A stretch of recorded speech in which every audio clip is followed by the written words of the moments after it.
ভাগ্য আর কর্ম, এই দুই এমন শব্দ যাকে ঘিরে সমগ্র সংসার। কেউ বলে আমার ভাগ্যে এটা ছিল না, যা পেলে আমার জীবন অন্যরকম হতো। কেউ বলে আমার গত জন্মের কর্ম নিশ্চয়ই এমন ছিল, যে কারণে এই জন্মে এরকম ভাগ্য পেয়েছি আমি।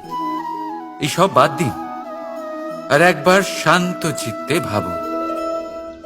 আপনি বুঝতে পারবেন যে ভাগ্য আর কর্ম এই দুই এই জন্মের।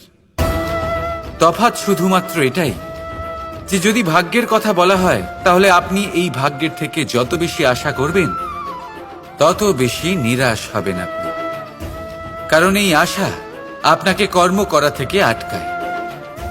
যদি কথা বলা হয় কর্মের, তাহলে নিজের কর্মের প্রতি যত বিশ্বাস রাখবেন তত বেশি সফলতা আপনার কাছে আসবে। তাই একটা কথা মনে রাখবেন, ভাগ্য আপনার কর্ম নির্ধারণ করে না, কিন্তু আপনার কর্ম আপনার ভাগ্যকে অবশ্যই নির্ধারণ করে। রাধা রাধা।